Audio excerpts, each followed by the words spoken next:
आप तो समझो ये भूल और भ्रम का देश है, तो यहाँ पर आकर के भूल जाते हैं।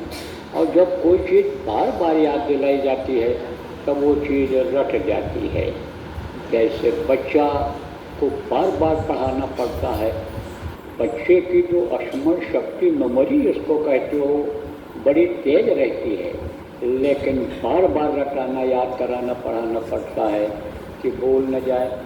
ऐसे ही महात्मा जैसे आज के स्कूल लगाए जाते हैं, स्कूल खोले जाते हैं, ऐसे जगह जगह पर केंद्र बनाते हैं, सत्संग करते हैं, याद लोगों को होता रहे इसके लिए सब व्यवस्था बनाते हैं। जैसे आपने ये बना लिया, यहाँ कुछ भी नहीं था लेकिन आपका ये बन गया। अब ये ज़रूर है कि इतने से आपका काम करने वाला नहीं, क्योंकि संगत आपकी बढ़ रही है। अब इसका विकास, इसका कैसे क्या हो, इसकी चिंता फिक्र करोगे तो वो भी व्यवस्था हो जाएगी। हमको तो ये विश्वास है कि गुरु महाराज के काम में, उनके नाम को आगे बढ़ाने में कोई भी दिक्कत नहीं आएगी। हिम्मत और भरोसा होना चाहिए, तो होने को तो सब हो जाएगा। आप जो पुराने लोग हो जानते हो, क्योंकि हमारा आज का तो आना यहाँ है नहीं। मैं तो यहाँ 30, 35, 40 साल से आ रहा हूँ। गुरु महाराज से 1973 में जब से जुड़ा हूँ तब से यहाँ बहुत बार आया। गुरु महाराज खुद देखते थे यहाँ पर। तो अब आप पुराने लोग जानते हो कि एक समय ऐसा था हमारे पास कुछ नहीं था, लेकिन जब यही निशाना बनाया कि भाई हमको अपने कर्मों को काटना है, लोगों को बताना है इस चीज़ को कि सेवा से, वचन से, गुरु से जुड़े रहने से समझो कर्म करते हैं, कर्म कर्जा अदा होता है और तभी ये जीव निर्मल होता है, तभी अपने घर पहुंच पाता है। तो जब ये निशाना बनाया और गुरु महाराज के साथ लगे रहे, गुरु महाराज ये काम दे करके अपना चले गए, तो आज भी हमारा यही निशाना है। तो देखो सब काम होता चला जा रहा है। सोचने की, करने की ज़रूरत है, लेकिन यह शरीर अब बुढ़ा होता चला जा रहा है।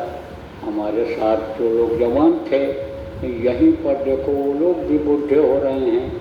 हाथ पैर आँख कान सब कमज़ोर हो रहा है, दिल दिमाग कमज़ोर हो रहा है। तो अब गुरु का नाम काम को बढ़ाना ही बढ़ाना है।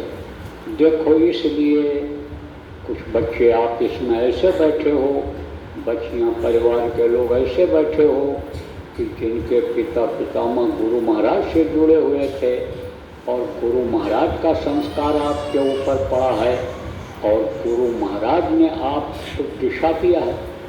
नहीं आप भी भटक गए होते। जैसे आज नशे में बहुत से बच्चे बच्चियाँ इधर उधर निष्क्रिय हो रहे हैं, अपने शरीर को खोखला कर दे रहे हैं, अपराधों में लिप्त हो जा रहे हैं। ऐसे आप लोग भी फंसे रहते। तो समझो कि गुरु का कर्जा यह कम नहीं है। तो गुरु का कर्जा, माता पिता का जो उद्देश्य लक्ष्य रहा कि हम अपने बच्चों को आगे बढ़ाएं, बच्चों का नाम हमारे हो। हमको कम लोग जानते हैं लेकिन हमारे बच्चों को ज़्यादा लोग जाने, संगत में इसीलिए वो आपको लाए और आपको उन्होंने समझो कि आपके लिए दुआ आशीर्वाद मांगा और गुरु की दया हुई और आप लोग आप उसी लायक बने हो। अरे भाई, पिता की हालत वैसी नहीं रहती है और बच्चे आगे बढ़ जाते हैं, हर मामले में आगे बढ़ जाते हैं, धन कमाने में भी, इज्जत बढ़ाने में भी, हर चीज़ में आगे बढ़ जाते हैं। तो दया दुआ किसकी लगती है? पिता की लगती है, माता की लगती है, परिवार वालों की लगती है। और वो लोग जिससे दया लेते हैं, जिसको गुरु मानते हैं, जैसे गुरु महाराज को हम आप गुरु मानते रहे, जो पुराने लोग हो, कुछ गुरु महाराज के नामदानी हो, हम लोग उनको मानते रहे, तो गुरु की दया उन्होंने लिया, आपके लिए लिया और आपने उनके लिया, तो आप कोई लायक बनी। तो आपके ऊपर एक तरह से माता पिता का भी कर्जा है और जो भी गुरु के शिष्य होते हैं, गुरु का कर्जा होता है तो गुरु महाराज ने तो आपको बहुत कुछ दिया। आप देख लो कि गुरु महाराज से जो आप जुड़े हो और गुरु महाराज के प्रति प्रेम आपके अंदर है, भाव भक्ति है, आप ये समझो उसका फल सबको मिला है और मिल रहा है। तो अब आप ये इसी चीज़ को देखो कि गुरु ने हमारे लिए क्या किया। अब आपको भी गुरु के लिए क्या करना चाहिए, यह भी विचार करने की आज ज़रूरत है। तो गुरु जो आते हैं, जो भी संत आते हैं धरती पर, लोगों को रास्ता जो बताते हैं, जो उस रास्ते पर चलाते हैं, सुख शांति दिलाते हैं, जीवात्मा का कल्याण कराते हैं, वही सद्गुरु कहलाते हैं, वही गुरु कहलाते हैं। तो गुरु महाराज यानी समझो का जो ये कर्जा है ये कैसे अदा होगा। जिस काम के लिए वो आए, उस काम में जब हम मददगार होंगे तब वो कर्जा अदा होगा। किस काम के लिए आते हैं, जीवों के उद्धार के लिए, कल्याण के लिए। तो मैंने आपको बताया कि जगह जगह पर स्थान बनाते हैं, जगह जगह पर संगठन बनाते हैं, जगह जगह पर व्यवस्था बनाते हैं कि जिससे लगाव इनका प्रभु के प्रति बढ़ता रहे। संसाधन यानी बनाते हैं, बनवाते हैं कि जिससे ज़्यादा से ज़्यादा जीव जुड़ जाएं, या नरक और 84 से छुटकारा पा जाएं। तो इस काम में सबको अपने अपने औकात के हिसाब से लगने की इस वक्त पर ज़रूरत है। देखो प्रेमियों, बच्चों और बच्चियों, समय किसी का इंतज़ार नहीं करता है। समय आता है, निकल जाता है, और हम लोग समय की कीमत को समझते नहीं हैं। जैसे जीने का समय है, अब जीने का समय एक दिन ख़त्म हो जाएगा, और जब समय जीने का ख़त्म हो जाएगा तब कोई कहे हम सेवा कर लेंगे, तब कोई कहे हम कमाई कर लेंगे, नौकरी व्यापार से रुपया पैसा इकट्ठा कर लेंगे, खेती की उपज बढ़ा लेंगे, कोई ये कहे हम डिग्री डिप्लोमा ले लेंगे। क्या कर सकता है, कुछ नहीं। और एक समय ऐसा आता है कि बुढ़ापा टेलर के रूप में आ जाती है। बुढ़ापा ये संकेत देती है कि अब धीरे धीरे धीरे तुम्हारा टिकट इस दुनिया से कटने वाला है, समझ लो समय आ रहा है। तो बुढ़ा आदमी कोई कुछ कर सकता है? उस वक्त पर अगर ज्ञान भी हुआ, उस वक्त पर अगर जानकारी भी हुई, तो क्या कर सकता है? कुछ नहीं। उस समय तो ड्राइव आलसी पुकारा, गुरु महाराज अब किसी तरह से जीवन सार्थक करो, अब आप ही का सहारा है। तो उस वक्त पर अगर उनकी बात को मान लिया जाए कि जब हाथ पैर चलता रहता है, दिल दिमाग सही रहता है, उस समय पर अगर बात मान लिया जाए, गुरु को मस्तक पर सवार कर लिया जाए, गुरु हमेशा सामने अगर रहें, तो गुरु राजी तो करता राजी, काल कर्म की चले न बाजी।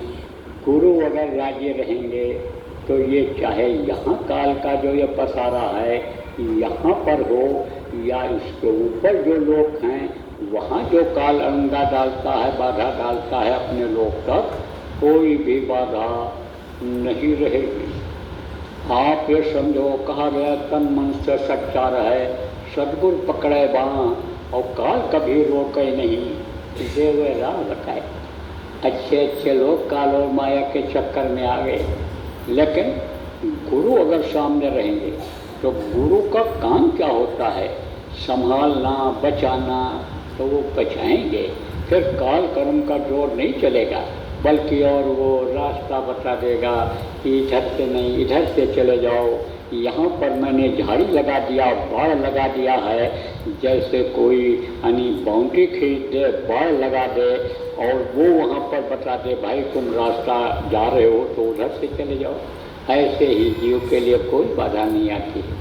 तो सब मिला करके आज ये समझने की ज़रूरत है कि भाई गुरु का काम और नाम, जो गुरु महाराज काम छोड़ गए उसको आगे बढ़ाने के लिए गुरु का नाम घर घर में जन जन तक पहुंच जाए, इस काम के लिए यानी हम लोगों को आज के दिन यहाँ यानी संकल्प बनाने की ज़रूरत है।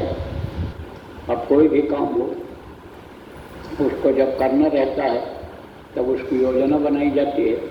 जैसा भोजन बनाना होता है तो भोजन में हमको क्या क्या बनाना है, तो उसके लिए दाल है, चावल है, पूड़ी है, हलवा है, खीर है, जो भी आपको बनाना हो उसका सामान इकट्ठा करते हो, चूल्हा चक्की ये सब इकट्ठा होता है और फिर उसके बाद तो बनाते हो।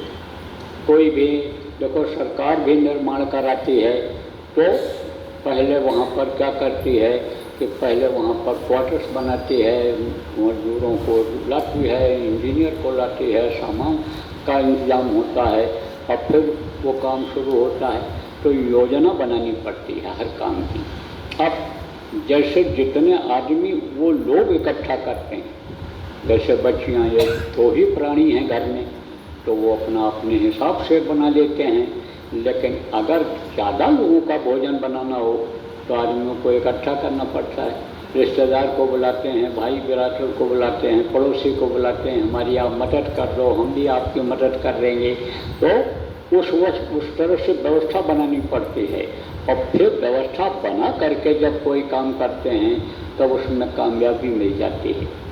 तो योजना बना लो और जो जिसके लायक काम है उस काम को पकड़ लो और अपनी औकात भर उसमें लग जाओ। अब यह भी जरूर समझने की जरूरी है समझना कि भाई जो जितना काम कर सकता है उससे थोड़ा कम बताओ, नहीं तो सबके सामने तो लोग कह देते हैं कर नहीं पाते हैं, इसलिए थोड़ा कम बताओ। और ये एक ऐसी चीज़ है कि नेकी करो और दरिया में डालो, उससे इच्छा न करे आदमी। कार्यकर्ताओं को ये चाहिए कि लाभ और मान क्यों चाहे, पड़ेगा फिर तुझे देना, इस चीज़ को याद रखना चाहिए। ये चाहिए कि ये बराबर याद रहे कि हमको इससे दुनिया का लाभ और मान नहीं चाहिए। हम तो गुरु के गुलाम हो गए और गुलाम की अपनी कोई ख्वाहिश नहीं होती है। गुलाम को मालिक उसका जैसा रखता है वैसा वो रहता है, जो खाता है वो, जो देता है वो खाता है, जो देता है वो पहनता है, जहाँ रखता है वैसा रहता है। तो गुलाम दिल को जीत लेता है और गुलाम के अंदर एक तरह से भक्ति दबा जाती है। तब कहते हैं भगत के वश में भगवान हुआ करते हैं, फिर वो जो चाहता है वो करा लेता है। इसलिए देखो जो मैंने ये कहा कि आपके लायक जो है आप गुरु के लिए करो और फिर देखो गुरु आपको आपके लिए क्या करते हैं, देखो फिर यही देख लो। तो इस चीज़ को याद रखो कि जो भी आदेश गुरु महाराज दे करके गए कोई ज़रूरी नहीं है कि व्यक्ति यानी समझो कि कुछ कहे तो उसको माना ही जाए। हो सकता है कि उसका अनुभव यानी समझो इस तरह का न हो पाया हो कि जो होना चाहिए उस तरह का कह रहा है। तो बहुत सी बातें गुरु महाराज बता करके गए, वो तो सबको याद है। और नहीं तो ये पुराने लोग बराबर सत्संगों में बताया करते हैं, साप्ताहिक सत्संग में पुरानी बातों को बताया करते हैं। क्या बताते हैं कि भाई शाकाहारी रहना, नशामुक्त रहना और यह नाम जो आपको मिला है, यह नाम का आप स्मरण करना, ध्यान करना और भजन करना और शाकाहारी नशामुक्त लोगों को बनाना। कलयुग में सतयुग आने का संकेत मिलता है।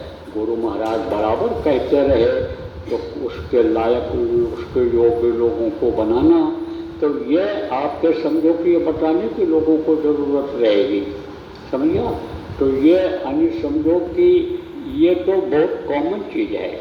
अब इसके अलावा भी बहुत सी चीज़ें ऐसी हैं कि जिनको आप सब लोग जान गए हो कि ऐसा होता ही होता है, करना ही करना है। कि जैसे ये दीपावली का कार्यक्रम है तो इस दीपावली के कार्यक्रम में यानी जाना ही वहाँ रहता है, यानी वहीं कार्यक्रम होता है उज्जैन में। होली का होता, दिवाली का होता है, 1 तारीख को यानी नए वर्ष का होता है। और आप ये समझो कि यानी भंडारा वहाँ होता है। तो ये तो कोई कहे कि वहाँ है कि नहीं है कि क्या है, तो ये तो बहुत दिनों से चला रहा है। तो जो चीज़ चली आ रही है वो तो सबके जानकारी में है।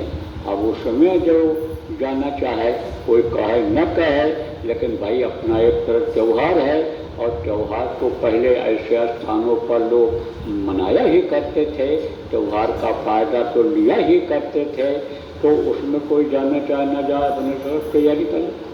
लेकिन अगर ऐसी योजना बन जाए इसकी कि आपस में राय मिला करके साथ में जाने का हो, मान लो कोई बस हो जाए, गाड़ी हो जाए, टिकट हो जाए कई लोगों का साथ का, तो साथ पा करके लोग अन्य समझो कि चल पड़ते हैं। तो ये सब चीज़ें एक उदाहरण के तौर पर, तो ऋषि का भंडारा है, पूर्णिमा का भंडारा है, और साप्ताहिक सत्संग है, ये सब चीज़ें तो ये हैं ही। इसके अलावा भी अगर मान लो कोई चीज़ आता है, कोई नया संदेश है, और मान लो कोई देता है कि भाई ये प्रचार प्रसार है, जिस समय जैसे ये चल रहा है कि भाई 10-10 आदमियों पर एक आदमी नियुक्त हो जाएं कि जो लोगों को सुमिरन समझा दें, ध्यान समझा दें, भजन समझा दें, जो इस समय भूल रहे हैं लोग, असली चीज़ को भूल रहे हैं, उसको समझा दें, उसको बता दें, तो उसके लिए ये बना दिया जाए। अब मान लो इस चीज़ को अगर कोई कहता है, नहीं समझ में आता है, दूसरे से भी पूछ लो कि भाई आदेश है कि नहीं है, तीसरे से भी पूछ लो तो पता चल जाएगा। छोटे छोटे बच्चे देखो ये तकलीफ झेलते रहते हैं, और जबकि बताया गया कि यह जय गोचो नाम प्रभु का नाम है, भगवान का नाम है, विश्वास के साथ शाकाहारी नशा मुक्त रह करके जो बोलेगा उसका फायदा होगा, अच्छे काम में कहीं जाएगा, अच्छा काम करने के लिए जाएगा, उसमें कामयाबी मिलेगी। मौत के समय तकलीफ हो, पीड़ा हो, उस समय बोलेगा, मदद होगी। यह भी बता दिया गया कि गलत इरादा से, गलत विचार से, गलत भाव से, गलत काम के लिए अगर जय गोचो नाम बोलेगा तो फिर वो फंसेगा, फिर तो पकड़ा जाएगा, और फिर सजा का जो विधान है उसके अंतर्गत सजा मिलेगी, ये बताया जाए। लेकिन इसके बावजूद भी, बताने के बावजूद भी, और पहले से बताया जाता भी रहा है। अभी यहाँ जो बच्चे हैं सत्संगियों के, कल आए बहुत से लोग चले गए, उनसे अगर आप पूछते कि भाई जय गोचो नाम की ध्वनि बोलते हो, ना बोलते हो, ना बताते, अपने ही घर में नहीं बताते, और खुद ही नहीं बोलते हैं, जय गोचो बोलने में शर्म करते हैं, तो कैसे बुलवाएंगे? तो अगर कोई प्रेरणा देने वाला मिल जाए, समझाने बताने वाला मिल जाए, तो बच्चे अभी बोलने लगेंगे। बावल में आपका मंदिर बन रहा है, गुरु महाराज का चिन्ह बन रहा है, तो बावल तो मैं आता जाता हूँ, कल बावल से ही आया हूँ, अभी कुछ दिन पहले भी वहाँ गया था मंदिर के काम से। तो ध्यान भजन सब जगह होता है, जहाँ जहाँ आपके समझो आश्रम बने हैं सब जगह होता है। तो शाम को ध्यान भजन के बाद देखा हमने तो लाइन में कई बच्चे खड़े हैं, तो दूसरे दिन फिर हमने देखा कि ध्यान पर जब बैठाया गया, भजन पर बैठाया गया, तो उनके माता पिता जिनके साथ बच्चे आए थे, अब वो किसी भी भाव में लाए हों, साथ में ले आए हों, दुआ दया मांगने लाए हों, जो भी हो उनका भाव, तो वो बच्चे तो चले गए खेलने। अब ये लोग अपने बैठे, लेकिन जब मिलने जुलने का समय आया तब वो अपने साथ लाइन में लेकर के खड़े हो गए बच्चों को। तो हमने देखा तो कई बच्चे हैं, तो उनसे हमने कहा तुम लोग कुटिया में आओ हमारे। बच्चों से मैं बोलता गया, अब बच्चे जो समझे वो तो पहुँचे, जो बड़े थे और छोटे थे उनके माता या पिता जो भी साथ में थे वो ले गए बैठे। तो मैं जब मिलजुल करके गया वहाँ, तब हमने बच्चों से कहा तुम बोलो नाम धुनी जय गोचो नाम की, तो एक नहीं बोला, अभी बोले हम तब तो बोले। तो एक आदमी को लगाया हमने, कहा नाम धुनी बोलवाओ। हम नाम धुनी को बोलवाने लगा तो कुछ तो बेमन से बोलने लगे, और कुछ तो बिल्कुल बोले नहीं, बैठे गए। तो मैं गया वहाँ अंदर से एक डिब्बा मिठाई ले आया। हमने कहा ये मिठाई मिलेगी खाने को जब बोलोगे? मिठाई देखते ही, नाम सुनते ही कई बच्चों का मुँह चलने लग गया। आज जब वो थोड़ी देर बोले 10-15 मिनट, तो बात बतवा दिया गया, एक पीस मिल गया तो खुश। दूसरे दिन फिर बच्चे जब आए तो फिर हमने कहा चलो वहाँ, तो फिर आ गए वो, फिर बुलवाना पड़ा। तीसरे दिन फिर हमने देखा तो फिर उनको बुला के लाए। चौथे दिन हम कुछ बोले ही नहीं, कुछ नहीं बोले, चले गए। अब वो बच्चे सारे के सारे इकट्ठा होकर के आखिर में लाइन में खड़े हो गए कि हमको कहाँ कि चलो वहाँ, सब इकट्ठा हो गए। अब फिर हमने कहा, रोज मिठाई खिलाता था, जब ख़त्म हो जाए तो रोज देता था, लाते ही हैं लोग, बहुत ले आते हैं, तो रोज खिलाता। तो चौथे दिन फिर हमने कहा, अरे तुम लोग यहाँ खड़े हो, चलो वहाँ, और भाग के गए। अब बोलने लगे वहाँ, अपने आप बोलने लगे। उसके बाद में लगातार जब तक मैं रहा तब तक दौड़ दौड़ करके जहाँ पहले ही बैठ जाए हमारे काउंसलर पहले, किसके लालच में, मिठाई के लालच में। अब आप ये समझ लो, आपका कहना न माने बच्चे, तो कुछ चीज़ रख दो, इसे बना करके घर में रहते ही मीठी चीज़ कोई चीज़ रख दो, नहीं कुछ चीनी रख दो, इलायची दाना खरीद के लाओ, रूखा सूखा कोई मीठा फीका कोई भी चीज़ ले आओ, तो उसी बहाने बच्चे बोलेंगे। यही नियम बना दो बच्चियों कि भोजन बनने के बाद नामधुनी होगी और उसके बाद कब भोजन मिलेगा। अब वो तो उनको तो मालूम हो जाएगा, पहले मिलने वाला नहीं, पहले ही बोलने लगेंगे, सबके पहले ही बैठकर चटाई फटाई सब बिछा के बोला बोला करके बोलेंगे। तो ये सब तरीका है। अब ये बात अगर और लोगों को बता दिया जाए, पड़ोस के भी लोगों को, जो सब लोग नहीं आए, और कल तो बहुत भारी भीड़ थी, मैं तो बोला ही नहीं, इसीलिए कुछ सुनाया नहीं कि कहाँ बैठेंगे लोग, कैसे होगा, कुछ होगा। वो तो आप लोग जो गोष्ठी वाले थे अभी बुला के लाए हो, बैठा भी हो, तो बहुत से लोग कल चले गए। और जो जहाँ से आए हों, जिस एरिया से आए हों, जिस मोहल्ले से आए हों, आप लोग जो यहाँ बैठे हो, बच्चियों बैठे हो, उनको बता दो। तो ये सब काम जो इस समय पर है, जरूरी काम है, इसको करोगे तो कम से कम कर्म कटेंगे, लोगों के विचार भावनाएं सही होंगी, धार्मिकता लोगों के अंदर में आएगी, है ना। तो ये सब जो जरूरी चीज़ें हैं, इनमें यानी समझो कि संकोच नहीं करना चाहिए करने, और योजनाबद्ध तरीके से अगर काम करोगे तो उसमें और नए लोग भी जुड़ते जाएंगे। जैसे सत्संग होता है और जाते हैं, नामदान लेकर चले आते हैं, आप उनसे संपर्क नहीं हो पाता है, उनको अपने साथ आना जाना ले जाना नहीं हो पाता है, इसलिए वो फिर भूल जाते हैं।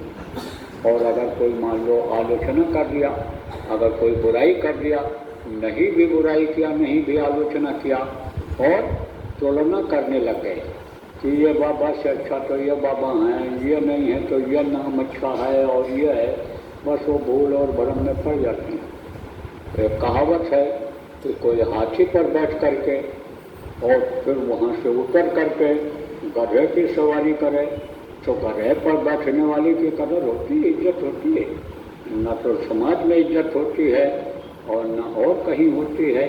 और अगर हाथी पर बैठने वाला है तो उसकी सब जगह इज्जत होगी। अरे भाई, हाथी पर बैठकर कोई भी चलेगा, तो हाथी नशीन को सब देखते हैं। ऐसे ही समझ लो कि ऊंचा वादा मिलने के बाद ऊंची जगह पहुंचने की उम्मीद जहाँ रहती है उसको छोड़ देते हैं। नाम जो असिला चला आ रहा है, 5 नाम का सुमरन जितने भी लोग आए फिर धरती पर सब लोगों ने कराया, लेकिन उसी को छोड़ देते। जिससे भवसागर पार होने का वही छोड़ देते, तो फिर तो डूबना उतराना पड़ेगा ही। और जिसके लिए गोस्वामी जी ने कहा, नाम लिया तो बहुत सुंदर सुखाही, सुजन विचार करो मन माही, भवसागर सूखने वाले को छोड़ देते हैं, तो उसी में आदमी डूबता उतरता रहता है। मरना, भर जीना, हंसना, रोना, दुख तकलीफ झेलना, यह सब क्या है? यह डूबना उतराना है भवसागर रूपी समुद्र में। आप ये भवसागर है, यह समुद्र है, यह लोक संसार है, तो इसी मार्ग में डूबता रहता है, उतरता रहता है। तो कहने का मतलब यह है कि आप लोगों ने जो गोष्ठी किया है, योजना बनाई है, उसको लागू करो, उसके अंतर्गत आगे बढ़ो और गुरु के काम नाम को आगे बढ़ाओ, और शरीर के लिए जो कर रहे हो वो काम अपना करते रहो, लेकिन उसके साथ साथ गुरु पर, प्रभु पर विश्वास रखो। बरकत खास चीज होती है, बरकत छिन जाती है तब आप ये समझो बचत नहीं होती, परेशानी रहती है। और बरकत जब हो जाती है तो थोड़े में गुजर हो जाता है, इसलिए बरकत खास चीज होती है। गुरु देखो समर्थ होते हैं, गुरु महाराज समर्थ थे, गुरु समर्थ होते हैं। गुरु या तो जो इच्छा आदमी करता है उसकी पूर्ति कर देते हैं, अब या तो इच्छा ही खत्म कर देते हैं, अब इच्छा ही नहीं रह गई। तो जिसको कुछ होना चाहिए सोई शहंशाह, वही बादशाह हो जाता है। एक राजा उलझ गया, किससे उलझा? एक महात्मा जी से।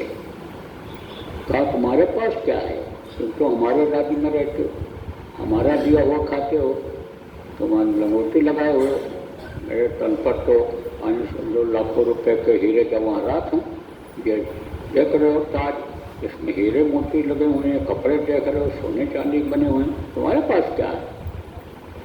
तब महात्मा ने कहा, अरे राजा, मेरे पास तो वो दौलत है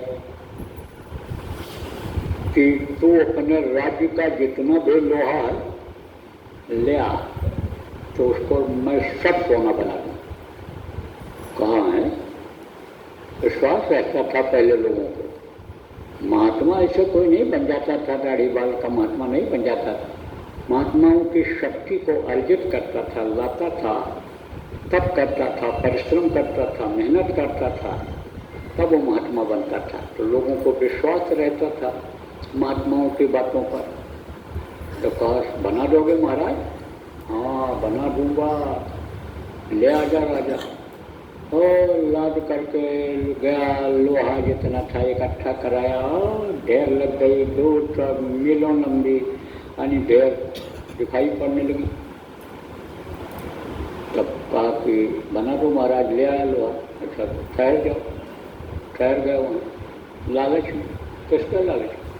तो सबसे ज़्यादा धनी मानी हम ही हो जाएंगे, लोहा सोना बना दे, उस लोहा सोना हो जाएगा, बहुत धन हो जाएगा हमें। अब वहाँ रहने लगा, सत्संग होता रहता था और सत्संग को सुनता रहा। अब वहाँ जब रहा वो मोटा झोटा आश्रम का खाया जाना जला बुना, और सबको देख करके सेवा जब किया और उसके कर्म जब कटे, बुद्धि जब उसकी सही हुई, तो धीरे धीरे उधर से यानी ये चीज़ भूलने लग गई कि हम किस काम के लिए आए हैं, ये धीरे धीरे भूलने लग गए। लेकिन कभी कभी जब लोहा देखता तब सोने की याद आ जाती, देखो इतना लोहा है, सब सोना हो जाएगा, तब क्या हमारी कीमत हो जाएगी। तब फिर बोला कुछ दिन के बाद कि महाराज बना दो, बहुत दिन हो गया, लोहा बना दो, सोना हम चले जाएंगे। बोले अच्छा 2-4 दिन और रुक जा, और पक्का किया उसको। कुछ दिन जब फिर बीता तब फिर बोला, महाराज अब बहुत समय हो गया, अब बना दो, चले जाएं। बोले राजा, हम ये सोच रहे हैं कि तेरे ससुराल में जो तेरे राजा हैं ना, तो ससुराल वाले तो तेरे ससुर जो है राजा हैं, उनके भी राज्य का सारा लोहा मैं सोना बना दूँ। पूरे उछल पड़ा। कहा फिर तो क्या कहना, फिर तो हमारी बड़ी कीमत पड़ जाएगी। तो कहा महाराज तो बना दो। अरे बोले तब उनको भी लाओगे, तब तो उनको भी लाओ। अब वो भी आ गए, वो भी लगवा के ले आए सब लोहा जितना था। फिर उसके बाद में फिर महात्मा से कहा महाराज अब ये भी आ गए।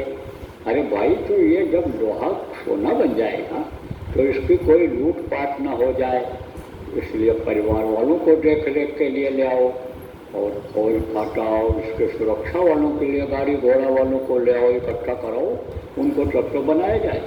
आप पूरा घर के लोग, पूरे खानदान के लोग, रिश्तेदार सब इकट्ठा हो गए। अब वहाँ का माहौल ही अलग था, माहौल अलग था, सत्संग होने लग गया और ये चीज़ समझ में आने लग गई कि ये धन दौलत रुपया पैसा कोई लेकर गया नहीं है, क्या लेकर तू आया जग में, क्या लेकर तू जाएगा, सोच समझ ले रे मन मूर्ख, आखिर में पछताएगा। जब ये चीज़ लोगों के समझ में आ गई तब आप ये समझो कि एक दिन कहा देखो मेरे पास तो ऐसी दौलत है कि आपको दे दूँ तो आप सब लोग सोना बनाने लग जाओ। बोले अरे महाराज फिर क्या कहना है, सब लोग बोले महाराज दे दो दौलत। तो कहा तुमको मैं नाम धन देता हूँ, जो